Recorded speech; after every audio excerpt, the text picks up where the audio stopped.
Olá pessoal, tudo bem? Sou eu, o professor Grande, aqui no Que Rola Por Aí, mas como os docentes divergentes agora, certo? Esse novo podcast para vocês, para que a gente sane muitas coisas. E tem algo interessante hoje que eu gostaria da gente iniciar essa conversa, né?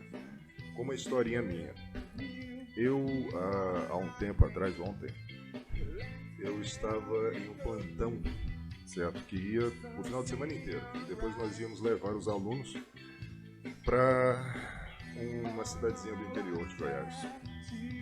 Bom, o que acontece? Na madrugada, o irmão do sócio do colégio chegou e falou assim: "Ô Grande e o Jean de Química, vocês podem ficar à madrugada porque o Panta já terminou." É assim, o Pantaleão.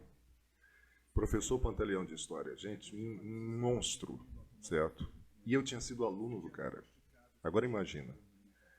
Aí ele falou: "Eu vou pagar uma cerveja para vocês." E a gente desceu, tal, ficamos ao bar lá. Quando eu sentei minha mesa, cara, assim como agora, Buba, eu não conseguia me conter. Porque eu estava ali, cara, do lado do Pantaleão. Você é louco? E de tete a tete, e ele me elogiando. E o Jean ficava assim, então.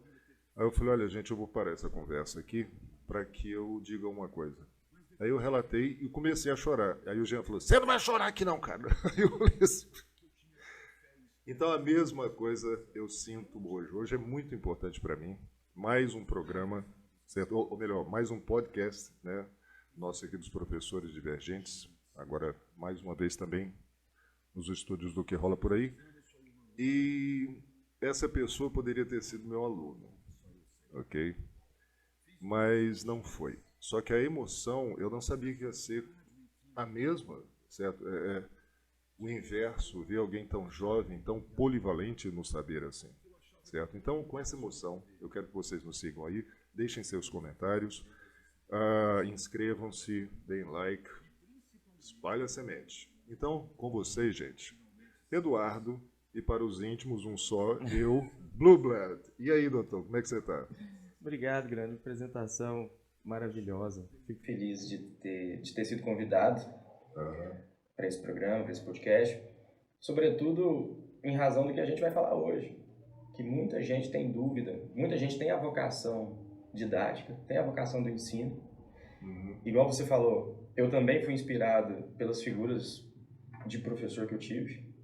Você teve essa figura do Pantaleão, que é quase uma figura histórica em Goiânia. Não, claro. É uma figura que eu acho que todo mundo aqui em Goiânia ou já ouviu falar, ou já conheceu. O Panta foi candidato a prefeito. Foi candidato a prefeito, tinha um Fusca. Eu lembro até hoje que eu fui olhar Acho que o Fusca o acompanha todo valor professor, econômico. meu Deus do céu. O Fusca estava lá. E eu acho que o que mais me motivou a ser professor, a seguir essa carreira, quando a gente está... E eu passei por um momento da minha vida que eu estava perdido, que eu tinha a vocação, mas eu não entendia essa vocação. Foram essas figuras históricas, né? Foram esses exemplos históricos que a gente tinha de se tornar alguém parecido, se tornar alguém relevante socialmente. Porque o professor, querendo ou não, ele é um artista em sala de aula. Ele é um artista, um apresentador, um cantor, ele é tudo isso, ele tem que ser tudo isso, porque ele tem uma plateia, ele tem um público, e um público que vem se tornando, principalmente na cidade de Goiânia, cada vez mais exigente. Ninguém melhor do que você para falar isso, né? Cada vez mais crítico. Você dança em todas as ramblas. Danço, canto. O negócio é muito legal. TikTok. Mas olha, você pensa que isso pode ser, pode agravar ou não esse processo de, poxa, eu vou fazer administração, certo? Vamos dizer assim. Como é que eu vou entrar no mercado? Né? Que desafios eu vou enfrentar? O que eu preciso realmente saber? Porque, assim como você falou, de como eu me tornar mais... Vai me corrigindo. Como eu me tornar mais adaptável. Vamos dizer assim. Você pensa que isso... Acho que é melhor você contar como você fez para inserir-se no mercado de verdade, fixar-se ali. E eu penso que a garotada vai se espelhar bem. Como foi esse processo para você? O meu processo de adaptação, eu demorei muito para entender a lógica do mercado docente, principalmente na cidade de Goiânia. Sim. Porque, para quem é da cidade de Goiânia, sabe muito bem que a gente tem 2 tipos de mercado. O mercado da rede particular e o mercado da rede pública. O mercado da rede pública é o concurso, é a estabilidade, é uma média salarial de 4 a 7 mil reais, que a nível de Brasil é uma média salarial boa, porque existe esse mito. Não, claro. Existe esse mito de que professor morre de fome. Ganha mal, aquela coisa toda. Que professor morre de fome e tal. Eu acho que algumas pessoas elas não têm noção da pobreza brasileira. Porque quando uma pessoa... uma média salarial de 4 a 7 mil, 8 mil é uma média salarial decente. É uma profissão decente. É claro que... Isso não anda nascendo em árvore por aí. É claro que você poderia ganhar 10, 12, 14, 15, um sonho, um paraíso. Mas nós vivemos num país cuja média salarial é muito abaixo.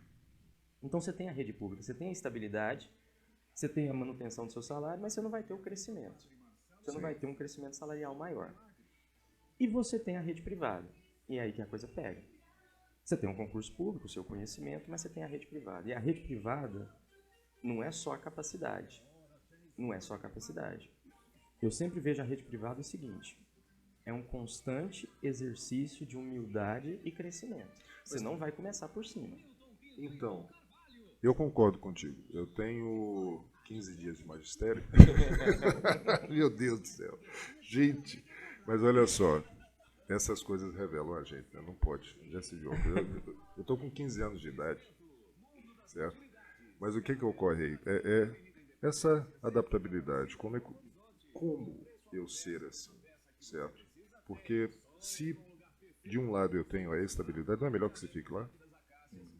Certo? O que eu vou fazer na rede privada? Certo?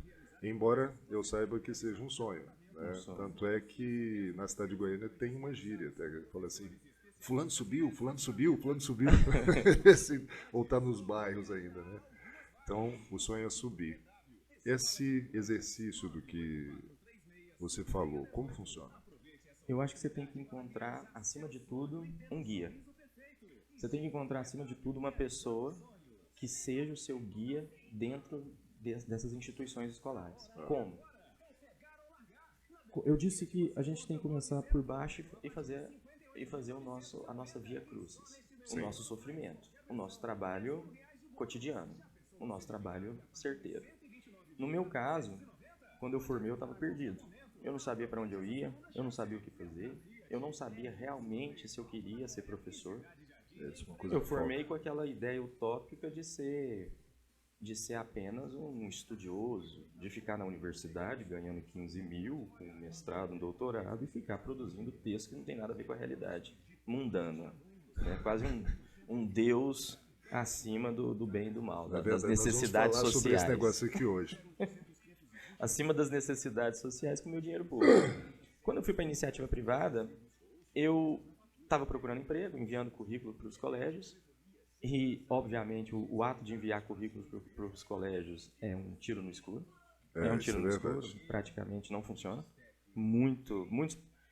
Claro que você pode ser chamado e tal, mas não é o meio mais efetivo de entrada. O meio mais efetivo de entrada são os contatos. Você faz jus ao apelido de Blue Blood.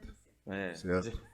Você é muito educadinho para falar esse negócio, pois eu vou falar aqui. Não funciona. Não. Certo? Não funciona. Esse negócio de currículo, rapaz... Porque você é só um papel. São 33 anos de carreira aqui, pelo amor de Deus, não. E o currículo é só um papel que está recheado de mentiras. Muitas vezes recheado de mentiras, né? O nível de inglês, avançado. Você fala hello, relay. Relay, tô machucado. Relay demais, tô machucado e preciso passar um remédio. Então, o currículo, ele é uma máscara social. Pode dar certo, pode não. Agora, o tete-a-tete é eficiente. No meu caso, eu tive uma experiência maravilhosa que o Colégio Olímpico, ele estava precisando de corretores. E eu nunca corrigi na minha vida. Eu cheguei lá com a cara e a coragem e fui sincero.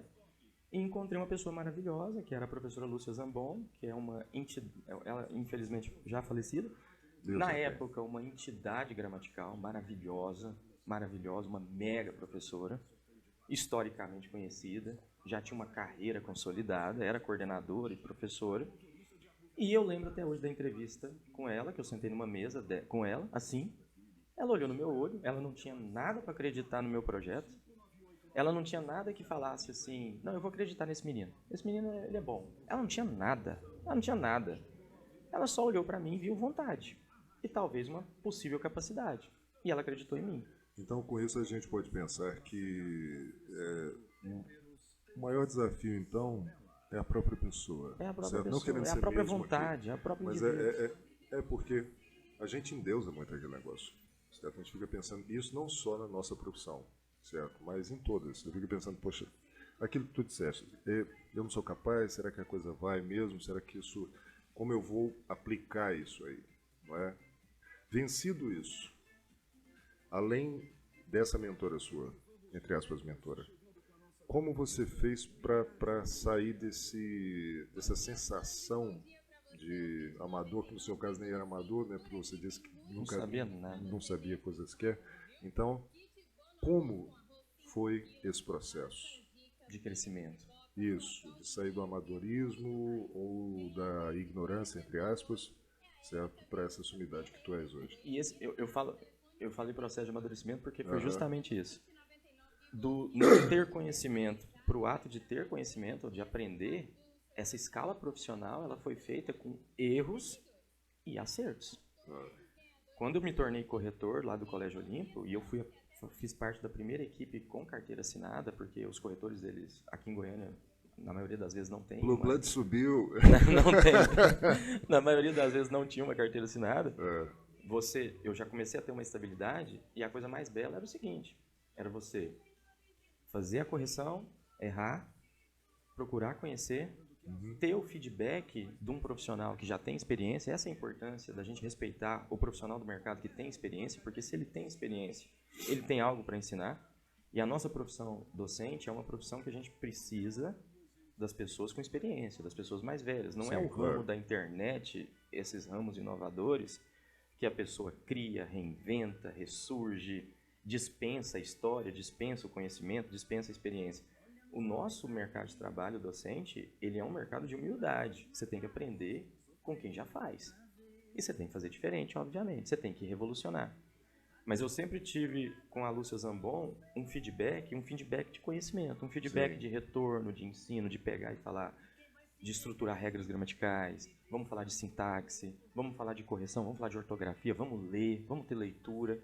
Porque foi um processo de crescimento tanto individual quanto dentro daquela equipe. Você fala dela com um tom, certo? E igual eu falo do Panta, certo? E de ti mesmo, ok? Que se tem uma coisa no campo profissional, seja ele qual for, e eu tenho visto isso, e eu já andei bastante, é que quando você tem essa não chama de destreza natural, não sei, certo? Essa educação, esse você não é só um parceiro de trabalho, né, cara? O negócio vira amigo mesmo. Vira amigo, vira um respeito, assim, é essa pessoa que eu preciso seguir para me encontrar.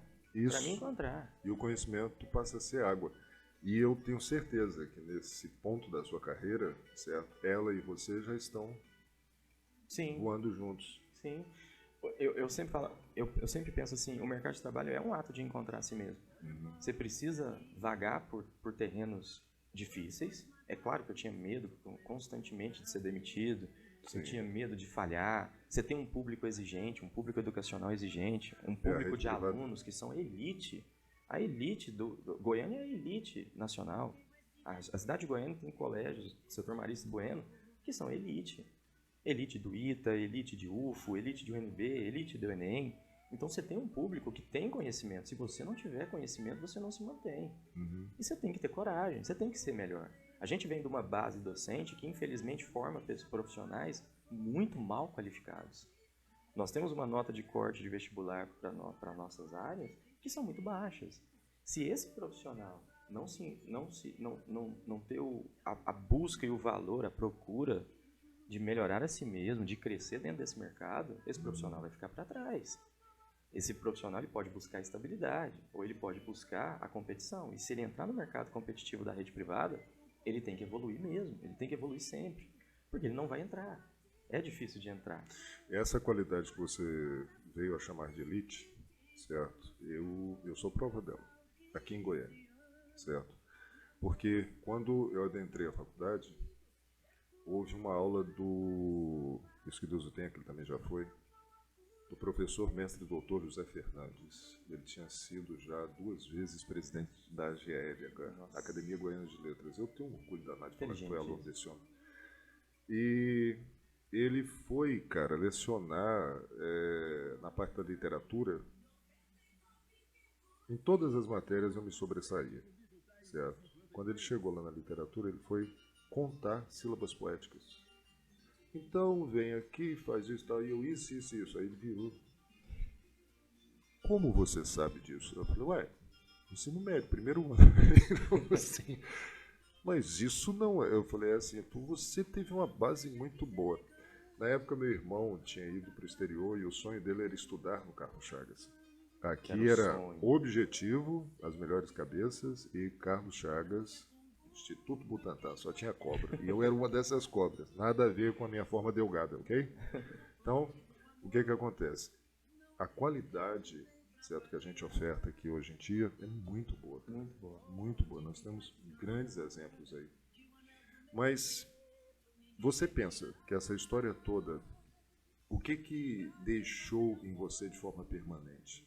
Certo? Que passo, certo, você pode falar aqui para que eles sigam, e que eu também, claro, certo? E você reafirme em ti que você mantém isso aí é perene na sua vida. Autoconfiança. Autoconfiança? Eu nunca tive autoconfiança. Eu nunca fui uma pessoa autoconfiante. Não. Peraí, como é que é? Eu nunca... Pelo que eu te conheço, o que você tem é confiança. Eu tenho autoconfiança agora no que eu faço dentro do mercado de trabalho. Eu nunca tive essa autoconfiança de saber que eu vou entrar numa sala de aula e vou responder todas as perguntas dos meus alunos. Sim. E ter a humildade também de se não conseguir responder, ter a humildade de pesquisar, de falar, não sei. Professor, mas não tem aquela parte assim de... Isso até no raciocínio mesmo, certo? Você é muito mais tarimbado que eu nisso. Que é o efeito dominó, porque, como você mesmo falou, pensa eu que eu posso traduzir isso como eu não me conhecia, certo? Isso. Eu tenho certeza que essa colega, que eu esqueço o nome dela, como é que é? Da Lucas Zamora. Isso. Ela deve ter revelado em você muitas coisas que você pensou assim, eu sei isso mesmo. É uma coisa, então, daí a coisa não vai... Ô, professor, mas e se for isso? Certo. O raciocínio lógico natural você já tem. A coisa não ia no automático com você? Esse efeito dominó é maravilhoso, porque você vai se descobrindo no mercado, e vendo a pérola de Deus que você era e não sabia. Vai construindo uma autoconfiança, tanto na vida trabalhista quanto na vida pessoal, e de repente as portas vão se abrindo. As portas não se abrem, as portas do mercado de trabalho, das oportunidades, do crescimento salarial, elas não se abrem aleatoriamente. As pessoas acham que as portas se abrirão e elas entrarão. Cortella, vaca não dá leite. Vaca não dá leite. E elas entrarão assim, com um tapete vermelho. E não é assim. Você precisa fazer essa entrada no mercado de trabalho, especificamente no caso dos professores, com muito aprendizado, com trabalho excessivo. É trabalho excessivo. Não tem essa lógica de que você vai trabalhar só 3 horinhas e vai ser lindo e maravilhoso. Você vai ter prazos para cumprir. Você vai ter exigências para serem cumpridas. Você tem que seguir isso, é a lógica que existe. Sim. Você não vai quebrar essa lógica, você não é um privilegiado. Eu vejo muitos jovens, por exemplo, eu vou fazer concurso de corretores para convocar novos corretores. Recentemente eu fiz uma seleção de corretores para o Colégio Coop, que a gente pegou pessoas, jovens de 17, 18, 19, 20, 21 anos, dizendo que não poderiam ir porque era muito cedo. A seleção, é muito cedo, 8 horas da manhã. Rapaz. Outros jovens falando, tem que ir presencial, não pode ser online, não. Então, esse tipo de candidato, para mim, ele já não tem vai corrigir online? Ele já não tem humildade para pertencer àquele mercado e saber que aquele mercado é difícil, correção é difícil, monitoria é difícil, a aula não é fácil, a aula é difícil, você vai ter conflitos a todo momento. É por isso que eu falo, o efeito dominó que você falou, grande, é maravilhoso. Porque você vai construindo o seu caminho com sofrimento, e o sofrimento é a autoconfiança. E depois que você tem a autoconfiança, nada é desafio mais. Nada é extremo desafio. Tudo é possível. Tudo é possível. Você entrar numa sala de aula hoje, em um grande colégio, hoje, para mim, não é um medo, não é um tiro no escuro, não é um ato falho. Para mim é olhar para a turma e falar, eu sou capaz. E dar uma aula show. Você não vai dar uma aula show do nada. Tem que ter conhecimento. Foi por isso que eu falei que a emoção é a mesma. Porque agora eu vejo em você o que eu passei e fico pensando assim, parece que eu sou um ser humano mesmo, né? Porque tem gente igual a mim. Eles sofreram a mesma coisa. Nesse gancho aí, certo? Existe muita coisa assim. Lá naquele início que você falou, pô, como é que eu vou entrar, né, cara? Como é que eu vou chegar a essa escola?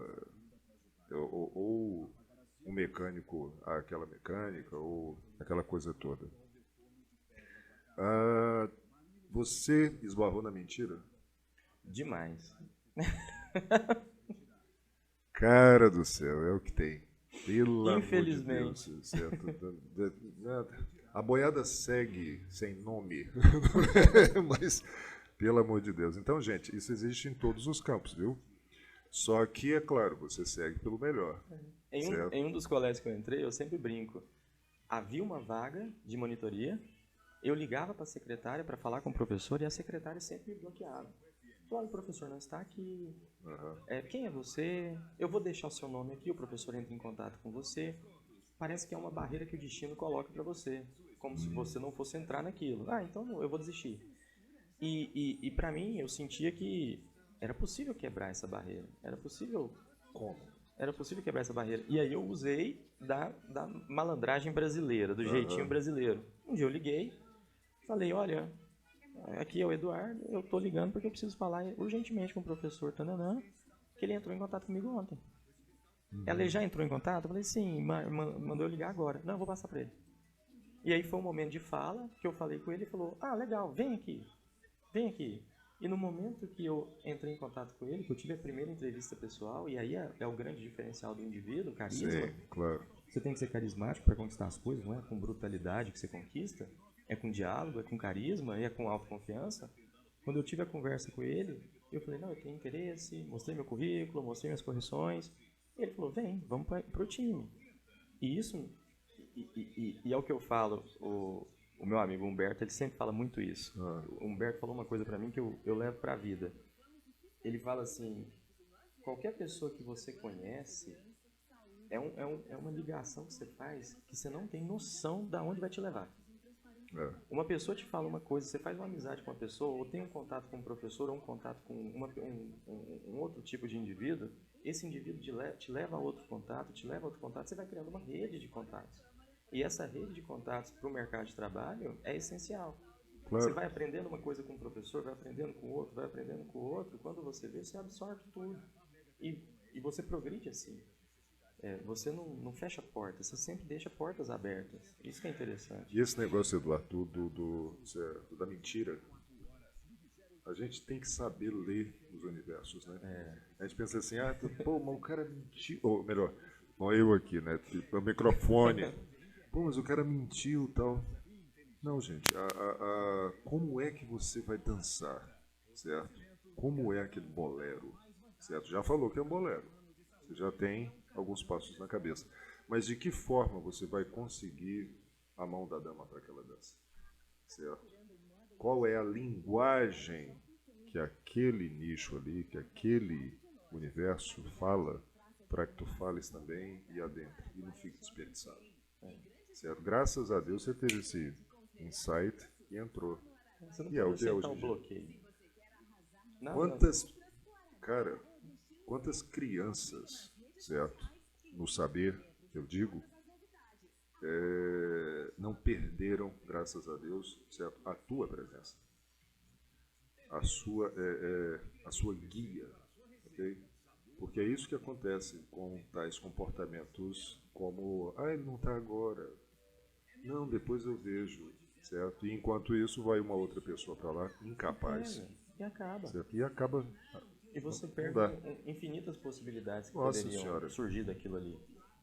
Coisas que você nem imaginava. O que mais perde nessa história infelizmente, mas é a verdade, é o educando, cara. Ele é que se ferra nessa história. Ele deixa de conhecer um profissional que poderia... Porque você luta, você vai para outro colégio, vê o que você... Mas ele é ali, ele só tem ali. Ele só tem ali. E muitas vezes eu acho legal porque, por exemplo, você dá uma aula show, você dá uma aula trazendo todo tipo de conhecimento, e alguns alunos reconhecem o seu valor, você vê o sorriso, você vê a alegria, você vê a absorção do conhecimento. O pagamento, né, irmão? Você vê o pagamento. Enquanto outros não têm noção da importância daquilo que você está fazendo. Enquanto outros estão em outro universo, infelizmente. E você não pode fazer muita coisa. Tem esse mito de que o professor ele vai ter 100% de concentração da turma, de 100% de todos os alunos. Isso é uma mentira. Não, que isso. Você vai dar aula para 20%, 25% e vai ter ali 70%, 60% de educação. Né? Meu Deus do céu. E o que faz o diferencial do mercado para esse professor é conseguir, de modo carismático, marcar essa pessoa, marcar esse indivíduo. O sucesso do seu aluno é o seu sucesso. Não que isso seja uma neura que a gente tem que carregar, né? Não. Certo, mas só de você ter a consciência de que esse objetivo é parte inerente do seu ser enquanto educador, já está valendo. Não vai ficar neurótico, não, mas isso é verdade. Porque o amor no nosso campo e em todas as profissões, nos vocacionados, realmente existe. Isso. Certo? Se tem um termo que eu não suporto, é o tal de portador de diploma. Porque ele realmente só porta esse negócio. Viu? Só porta. Ele não faz outra coisa com ele, não. Mas deixa pra lá. Tudo bem, vamos lá. Gigante, você falou uma coisa maravilhosa. O seu sucesso ele não vai ser... o difícil, a gente fala assim, que é muito difícil entrar nos grandes colégios. Eu já falo o contrário. O difícil não é entrar, é se manter. Entrar é um grande processo, muito dificultoso, se manter é pior. Por que se manter é pior? Porque o ano passado, você não vai ser igual ao ano passado. Você tem que ser sempre melhor. Sim. No sentido de absorção de conhecimento. No sentido de que, eu falo muitas vezes para minha esposa, às vezes eu me sinto sugado de tanta necessidade que os alunos têm de conhecimento, de materiais, de explicações, de psicologia, de uma palavra positiva, de uma palavra de confiança. Ser professor é isso, você vai ser sugado constantemente. Amém. Mas você tem um retorno, e o retorno é o sucesso do seu aluno. Quando o seu aluno ele tem um sucesso, que é a aprovação, querendo ou não, no Brasil o sucesso vai ser a aprovação no vestibular, você tem um resultado final de que seu trabalho foi produtivo. Isso é maravilhoso, porque muitas profissões não têm um resultado imediato. Eu já tenho um resultado imediato. Em um ano, pegando uma turma de terceiro extensivo, ou 6 meses, pegando uma turma de semi-extensivo, eu tenho o resultado da construção redacional, enquanto professor de redação. Claro. Eu sei do crescimento estrutural e eu sei da aprovação desse aluno com a nota. Então, a nota, para mim, é a conclusão do meu trabalho, o sucesso do meu trabalho, o que eu fiz de correto. Isso é muito positivo, porque tem profissões que você não sabe até que ponto o seu trabalho está sendo bem sucedido. E a gente, enquanto professor, tem, porque o crescimento do aluno é visível. É emocional, é psicológico. Essa é a maravilha da nossa profissão. Eduardo, essa reticência... Cara, eu te chamo de Eduardo, eu quero falar Blue, né? Todo mundo vai fazer o quê? O negócio é o seguinte, essa reticencialização do saber, essa coisa toda, tal, da emoção de se estar em palco, certo? Eu sou contra aquele negócio, aquele tablado lá, mas tudo bem. Eu falei assim, mas o seu nome já é professor grande, porque você não precisa dele, a gente precisa. Não, gente, aquele negócio é meio Hitler. Mas tudo bem. E eu estou a falar psicologicamente, certo? Não estou fazendo nenhuma letra aqui. É só porque realmente o negócio ali é estranho. Mas a gente fica assim, qual o objetivo? Não é? Será que os meus objetivos acadêmicos estão vivos aí, certo? Estão realmente sendo seguidos por mim mesmo, meu Paulo, certo? Você, como você está nesse ponto, certo? Quais os seus objetivos acadêmicos ainda? Eles estão insatisfeitos? Como é que você entende de mantê-los em crescimento ou não? Está bom para você? Como é que funciona? Eu vejo assim uma ilusão teórica, uma ilusão didática na função do professor, que vem muito da base. Eduardo, eu posso falar uma coisa? É por isso que eu te amo. É sério. Ilusão teórica. Quem fala isso, gente? Que vem muito daquela Você, ideia... professor Grande. Não, ele também. Vem muito daquela ideia paulo freireana de que o aluno... Você, professor, vai construir o senso crítico do aluno. Sim. Isso, para mim, não que seja incorreto, mas eu acho que o aluno ele é capaz de construir o seu próprio conhecimento crítico independente da figura do professor. Claro, gente, pelo amor de Deus. Porque quando eu falo que o professor tem que construir o senso crítico do aluno, parece que o professor vai moldá-lo. E pelo contrário... Pior, vai criá-lo. Vai criá-lo. E pelo contrário, o aluno ele vai usar o professor como fonte de questionamento. Sim. E não cabe ao professor impor suas ideias, impor suas ideologias, impor seus valores para cima do aluno. O aluno é independente. O aluno é autônomo. O que a gente faz hoje nas redes privadas? Nós temos o objetivo que é o objetivo da família. E o objetivo da família, ao contratar o serviço da escola, nós somos funcionários do pai. Uhum. E esse tipo de serviço é a aprovação no vestibular, quando a gente fala de escola de elite. Porque a aprovação do vestibular vai ser a entrada ao mercado de trabalho do aluno. Mas isso não significa que o aluno ele não vai ter o senso crítico do conhecimento científico. O conhecimento científico na área de biologia, na área de história, na área de sociologia, na área de língua portuguesa, na área de redação, isso é o que vai proporcionar de forma independente para o aluno o seu próprio crescimento pessoal. Mas nós temos como norte a política do Enem. Então, o que delimita o meu trabalho hoje é o Enem. É claro que eu quero formar alunos críticos, independentes, pensantes, mas eu já sei que esses alunos são assim. Esses alunos já chegam para mim assim. Claro, eles já têm suas ideias, eles não são bonecos. Não. Eu tenho um aluno do 9º ano, eu vou construir o senso crítico do aluno. No 9º ano ele já tem muito senso crítico. Ele já tem muito. Nessa época. Ele já tem muito. Um aluno de 8º ano, 7º ano, quando eu vou para o ensino Não, para você médio, ter uma ideia. Em 2014 eu estava a preparar uma garota para o mestrado de psicologia na UNB. Nossa. Certo? Para a prova, para ela passar. E papo vai, papo vem. Ela falou assim, professor Grande, o conselho quer baixar o que é considerado início de puberdade.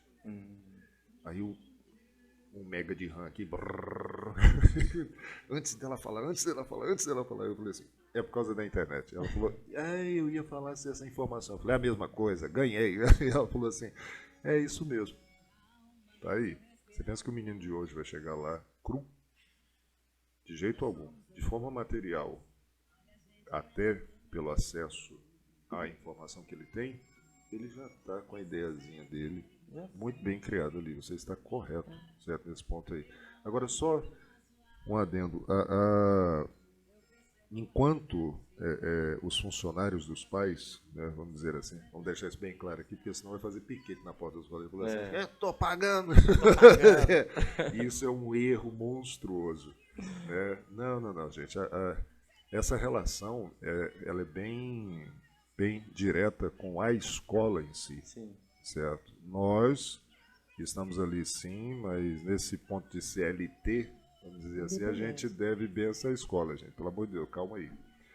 Agora, essa questão envolve muito. A gente vai levando. Como aproveitar a pérola? Certo? Como fazer com que aquilo não passe igual areia, né, cara? Às vezes a gente vê, assim, e principalmente aqueles mais, me corrija se eu estiver errado, obtusos, e que a gente sabe que tem um Einstein ali, certo? E você não consegue tirar o cara dele. Você já passou por isso? Já. É aquela diferença entre os dois tipos de... porque você falou daquilo, são 160 alunos, uns 70, não sei, hoje em dia, porque eu montei a escola, então não estou mais sabendo. Mas quantos alunos você pega por sala hoje em dia? Hoje eu tenho 18 turmas, cada turma com 40 alunos. Então continua a média. E tenho uma média de atendimento de 15 monitorias tarde por semana durante 6 dias. Pois é. Então passam por mim ali, querendo ou não, mais de 1000 alunos. Claro. E o fulano lá? E alguns se destacam. Como é que você vai... Acho interessante, né? Porque alguns se destacam, outros a gente tem uma visão e outros a gente se esquece. Mas essa questão como é que você faz para atingir esse de ter uma visão? É o grande desafio que a gente tem hoje. Sair da massificação e ir para a individualidade. Sim. Dentro de sala de aula, você tem a massa. Você vai transpor um conteúdo e o aluno, enquanto massa, enquanto coletivo, ele vai pegar o seu conteúdo. E você não tem aquela experiência individual. Sim. A experiência individual ela vai acontecer, e os colégios já estão fazendo isso com seus diferentes métodos, que é o método de estudo individualizado, o método de estudo em turmas, e você tem a monitoria no caso da redação. E a monitoria é um momento de individualização. Por exemplo, no Colégio Pop, a gente tem o estudo individualizado. Todos os alunos do terceiro ano, além de fazerem a redação, além de terem as aulas coletivas, tem o estudo individualizado, que é a monitoria. Então, nos 15, 20 minutos que eu tenho com esse aluno, eu consigo identificar o padrão de escrita e o padrão de raciocínio. E aí a gente vai fazendo um trabalho, que é um trabalho anual, um trabalho de 1, 2, 3, 4 anos, dependendo da turma quando começa, que é um trabalho de identificar as falhas do aluno e corrigir. Então, nesse prisma, você está de mamanda caducando. Você está de mamanda caducando.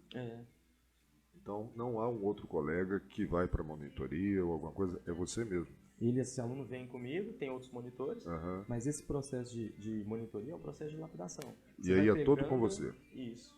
Você vai pegando a potência do aluno, você vai identificando o erro do aluno e vai construindo formas corretas de corrigir aquele erro. Cara, esse é o sonho de Jesus. É o sonho de todo mundo. Porque você vê um aluno inteligente... Não, mas eu estou falando sério. Porque tem um professor de matemática chamado Jesus. E ele disse o seguinte, professor, eu quero ir para o fundamental. Eu falei, Jesus, você está louco, rapaz. Eu falei, não, você é do ensino médio. Ele falou, não, eu quero ir porque eu quero lá, mas eu não vou deixar o ensino médio. Eu quero ver depois esse mesmo aluno lá no final com o que eu disse a ele, certo? E eu tendo esse galardão. Então, esse é o sonho de Jesus. Você vai criando uma relação carismática e aquele indivíduo que estava presente na massa, na sala de aula, ele se torna um ser individualizado. Você começa a identificar os erros e começa a identificar os acertos e você vai lapidando aquele indivíduo justamente para o sucesso dele. Isso é a maravilha, é sair do particular, é sair do geral e ir para o particular. Claro. Só que isso depende de uma boa estrutura escolar, de uma boa estrutura. Infelizmente... mas você sabe que essa potência que tu tens hoje é devido ao fato de você conseguir fazer isso aí não só de forma individual, sabia? Isso aí é porque você constrói realmente vencedores no bojo. No bojo. Que é aquilo que a gente falou anteriormente. Se você não mostrar o resultado, certo? Não tiver, você não fica. Né? Você prepara mais. Que é o vocacionado e o portador. Certo? Então, esse aqui é o ponto. Qual a sua grande potencialidade? Eu acho que a minha grande potencialidade é a interpessoalidade. Eu acredito que é a interpessoalidade. Hoje eu consigo pegar um aluno que tem hoje o nosso... E digo mais, interdisciplinaridade. Hoje a gente tem um aluno que, infelizmente, ele vem de um processo pós-pandemia emocionalmente fragilizado. Muitas vezes uma pressão familiar, a pressão do vestibular.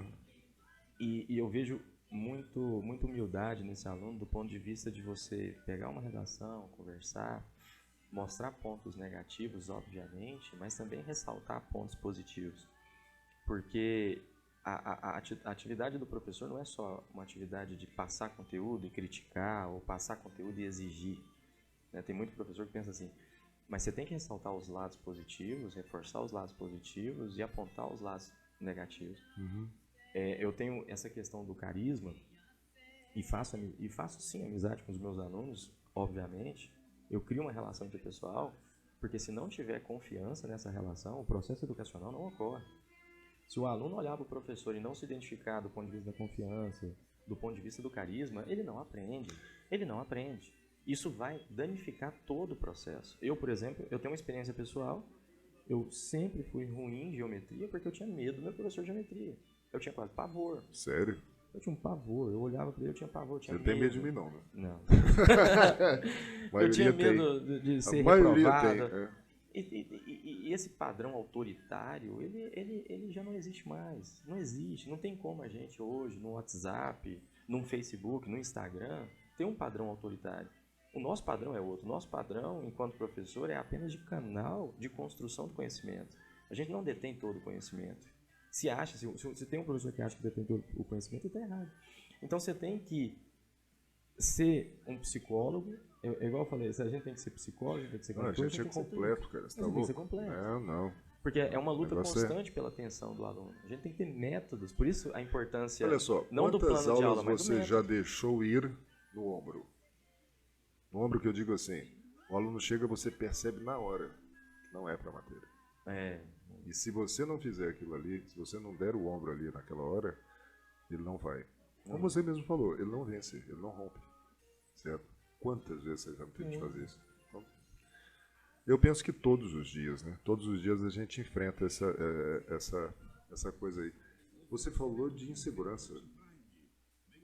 Você pensa que essa é a sua maior vulnerabilidade? Não, insegurança até que não. Insegurança até que não. Eu vejo muita insegurança dos alunos.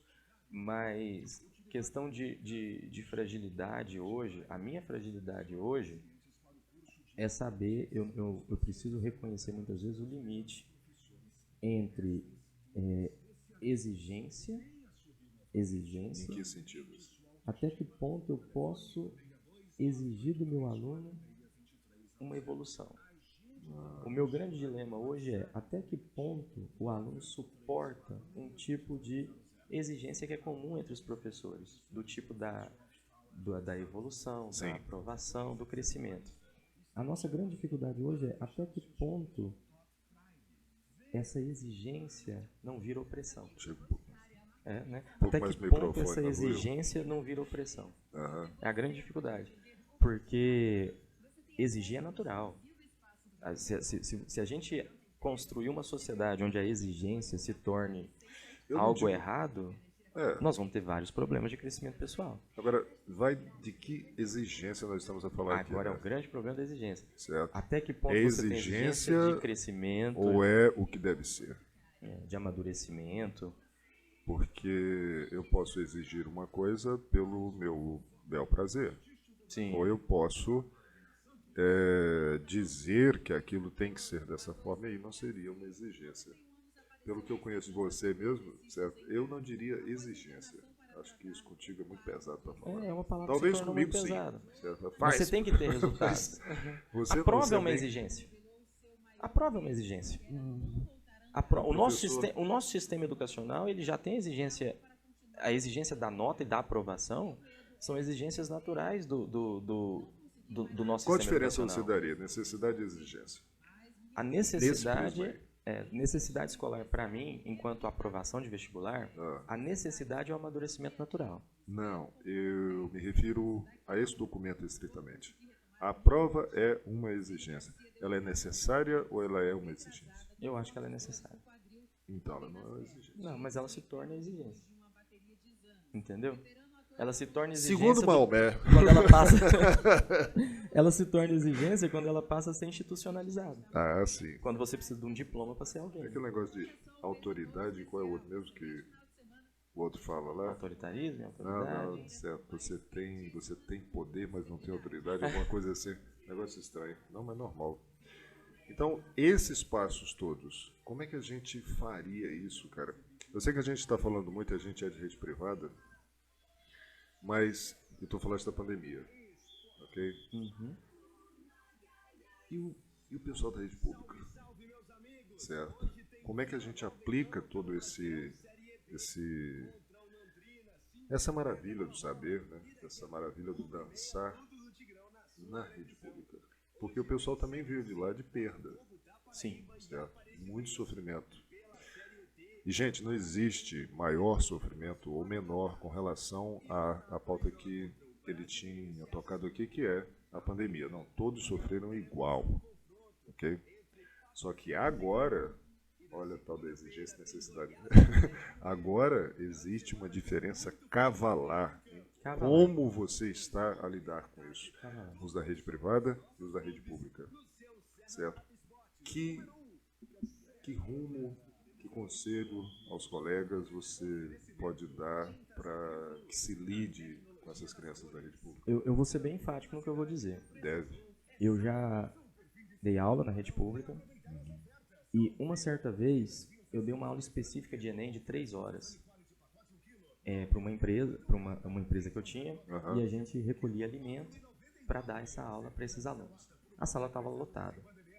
Eu entrei na sala de aula, a estrutura era muito boa. A estrutura de mesa era boa, data show, quadro. Eu tinha todos os mecanismos materiais para fazer uma boa aula. E eu tinha alunos potenciais. Eu olhei para os meus alunos e as potencialidades deles eram maravilhosas. O que eu via nesses alunos eram 2 grandes problemas. O primeiro problema, um problema de base, alfabetização. Claro. Um problema básico, que não é no ensino médio, que não é na faculdade, que é no ensino infantil. É um problema de base. Quando eu falo problema de base, é problema de alfabetização, de escrita. Não é aluno que não tem senso crítico. Eu peguei uma aluna maravilhosa, senso crítico maravilhoso, não sabia escrever. Ela não sabia tirar da mente e transformar em algo real, vivo, em torno de palavras ou escrita. Essa é uma grande dificuldade, que eu acho uma grande covardia, que é a covardia do ensino básico. É muito triste. A grande diferença é a gente fica criticando o vestibular, ensino médio, e se esquece da base. E o segundo ponto, as coisas que eu falei, os alunos falavam assim para mim: professor, eu nunca ouvi isso na minha vida. Eu falei: mas vocês têm aula de redação? Não tem aula de redação, ou tem aula de redação uma vez no mês, ou a professora nunca fala isso, ou o professor nunca tocou nesse assunto, ou a gente está sem aula de redação já tem 1 mês, 2 meses. Então eu vi 2 pontos que a gente, enquanto professor, não pode falar, porque parece que a gente critica a nossa própria classe, mas isso tem que ser falado. De um ponto de vista, eu tenho problema na base, que é um problema... Professor Fernando da Católica. Olha, professor, a gente é a classe mais desunida que tem, né? Eu falei: mas por quê? Ele falou: é porque um professor não pode falar do outro, que é antiético. E aí fica essas coisas. E aí ele falou as palavras dele lá, e realmente ele está certo. E nas outras profissões a coisa não ocorre assim, né? Não. As outras eles têm mais. É você mesmo, tal. A gente não, a gente fica no. Diferente de médico, que se amputa o joelho esquerdo e não o direito, o médico fala: não, o joelho outro estava ruim. Calma. Não é isso. Gente, brincadeira, pela madrugada. E aí, quando eu cheguei, os alunos não tinham conhecimento básico de redação, não por uma questão pessoal. Eles tinham as dificuldades deles, mas eram alunos inteligentíssimos e não tinham o básico do conhecimento, que é a função didática, que é a função do professor pesquisar, estudar, evoluir. Soluciona isso. Eu acredito que estabilidade é importante, muito importante, mas não existe estabilidade sem evolução constante. Eu acho que muitas vezes a estabilidade no setor público é um fator que prejudica a evolução do professor, a evolução didática do professor. Eu acho que a estabilidade, ela faz com que o professor não evolua, porque ele não tem perspectiva. Ele tem uma estabilidade financeira, mas ele não tem uma perspectiva de avanço econômico. Na rede privada a gente tem que ter uma evolução constante, senão a gente é demitido. Sim, claro. Então esse é o grande diferencial. Por que a gente evolui? A condição material, eu não vou falar de condição material. A condição da material que eu dei aula naquela sala era a mesma condição material de outra turma que eu tinha. Não. A potencialidade dos alunos é a mesma. Não existe isso. A aula do professor grande é a aula do professor grande onde for. Onde for. Então o professor ele tem que dar a sua aula naquela condição, sempre evoluindo pessoalmente. Olha só, não atirar a sombra ou o sol de quem quer que seja, ok? Mas como fazer com que esse incentivo, certo, que é natural na rede privada, porque é uma corda no pescoço, entre aspas, ocorra também na rede pública, sem que essa regalia, que não é regalia, certo, seja tolhida deles. Vencer o grande pecado da rede pública. Qual é? Que é justamente colocar cada escola um sistema de resultado, um nível de resultado. Você tem que fazer o crescimento escolar a partir de uma amostragem científica, estatística de crescimento de cada unidade. Você precisa ter um registro, o estado ou o município, quais são as melhores escolas, igual o sistema do Ceará, igual o sistema de Sobral, que é um sistema que institucionalizou nas escolas públicas um crescimento de unidade. Como é que essa escola está em relação ao ano passado? Vamos fazer testes de alfabetização, testes de matemática, canguru, a chamada canguru. Você está falando isso para os colegas? Porque, olha só, na pandemia, é só entrar no YouTube aí, gente. Na pandemia, uma mãe, cara, meu Deus do céu, assim, pra que tanto de tarefa? Meu Deus do céu, se você fizer isso com o colega, rapaz... Grande, a gente tem que ter uma amostragem científica. Eu, quando eu tenho as planilhas de redação dos meus alunos, eu faço uma amostragem científica. Eu tenho uma planilha individualizada de cada aluno. Eu preciso ver a evolução desse aluno na competência 1, na gramática, na competência 2 de repertório informacional, na competência 3 de estrutura e argumentação, na competência 4 coesão e competência 5 proposta. Eu preciso ter uma amostragem. Como é que eu, professor, vou trabalhar com resultado se eu não sei o resultado? Eduardo, olha só. Cara, é muito emocionante esse negócio. Eu acho que a gente passa aqui uma tarde inteira conversando sobre isso. Mas, gente, eu infelizmente vou ter que acabar aqui, mas a questão é uma só. Me responde uma última. Pode ser? Pode. Eu, tom da tua voz. Né? E vamos lá. Cara, em meio tanto talento que você tem, e eu sei disso, certo? Esse cara realmente, ele faz jus ao apelido da coxinha que nós demos a ele, que é polivalente, certo? Então, por que ser professor? E o que você tem mudado na sociedade que você... Olha assim, pensa assim, não, realmente isso aqui tem dedo do Eduardo e tal. Eu sempre pensei professor no sentido de ajudar o próximo. Não tem sentido eu viver na vida só para mim. Não tem sentido eu estar aqui unicamente para o meu crescimento sem que o restante cresça. Não tem sentido a gente viver uma vida sem evoluir o nosso ambiente. Você tem a certeza? Esse é o sentido da vida humana, né? Não. Esse é o sentido da vida humana. Eu mesmo vou terminar isso daí. Certo, gente? Olha só. O que ele falou é a mais pura verdade. Eu conheço os passos profissionais desse menino. Ele assim, tá revelando a idade grande. Tô. E realmente, ele não vê isso aí. É claro que ele tem a inerência do ser humano de querer crescer, ter dinheiro, aquela coisa toda e tal. Vou ficar milionário em uma hora. Tudo bem, mas... Se tem um profissional que realmente nossa, é puro amor, é Eduardo. Blue Blood. Amor e exigência. Muito obrigado pela presença, 10 demais. Obrigado. Espero que a gente se veja logo, né? Pra gente falar de mais coisas e ajudar esse povão. Ok? Professores divergentes. Gente, não se esquece, tudo bem?